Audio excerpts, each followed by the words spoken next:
let's see. So, the United States is at a point where many people have lost their jobs, and with that, they have lost their healthcare benefits that they receive through their job. And what I'm trying to get a point, my point that I'm trying to get across today is that the United States would be better off with a free healthcare system rather than our current single-payer system. I will identify the problem. I'll identify the problems with my ill. I'm going to identify those who push for our current system with my blame. I'm going to suggest a potential regimen for my cure, and I'm finally going to weigh the costs and benefits of this new system. Now that we all know what we're going to be talking about, let's cover what I mean. Many people cannot afford our single-payer system. As of September 2015, there was a total of 46% of Americans having issues with their medical bills, causing many people to wait until it's urgent to seek medical attention, which is longer than the wait times that you would see in a free healthcare system, which would maybe take 3 hours in a regular room. Not urgent care. People spread illnesses as they would rather go to work than get behind on bills, causing multiple coworkers to also get sick, as we see with the coronavirus right now. Many people get sick fast because someone stays in and that person doesn't know they have the coronavirus and they spread it to everyone else in their workplace. Ambulance rides are so expensive, many people refuse to call 911, even if it's an emergency, as they would be unable to afford it, as some charge $3,600 for a 2-mile ride to the hospital, according to Bailey 2017. Now that we all know it's what we're talking about, let's cover who pushes for the system. I believe that big medical companies want to keep it the way it is. There's a lot of money to be made from people who are sick and need the medical attention. In fact, 13 of the top pharmaceutical companies make 45% of their profit from the United States alone.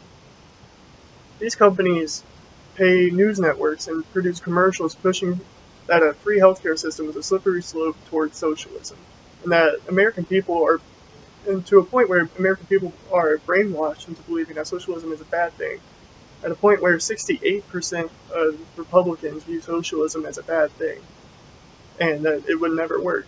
But we already have all kinds of free services such as parks and the police force and the firefighters, according to Pew Research 2019. Now we see why the United States has such a hard time coming to terms with free healthcare system. Let's talk about what we should do.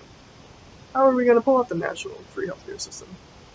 Bernie Sanders is pushing for a 50% income tax on those who make over $10 million a year, which we could just eliminate, as it wouldn't leave us with that much money after 10 years. It's about $500 billion, which is a lot, but at the same time, it's not that much in the grand scheme of things with how much money the United States makes in total. And the public, once again, pushes that, and news companies and commercials push that to make people scared of his ideas. But I'm saying we just completely throw that out the window. So the end total of his game plan for how much money we would need for our free medical system that he wants to implement, instead of it being $17.5 trillion after 10 years, it would just be $17 trillion after 10 years. That's plenty of time for the United States to come up with that kind of money. Many companies would actually save money, as the average rate they currently pay per employee health insurance is $14.5 thousand, and after the payroll tax that they would take from the companies, they would only pay $7.5 thousand, and how Canada is able to pull off their national health insurance is actually really interesting. Let's say you have a hip replacement, or you need one. Instead of having many different options for hip replacements from different companies, you only have one option, and those companies fight for the most effective hip replacement, and they try to make it as cheap as possible, and causing the government to save money, because instead of many options being brought your way for essentially the same product, it's just about how much you want to spend. You only get one effective product, and once again, the government ends up saving money.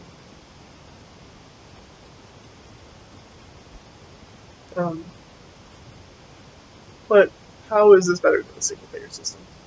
our economy would boost as people are more likely to not get sick, as they would be able to receive medical care and not go right back into the workforce with illness, boosting our economy.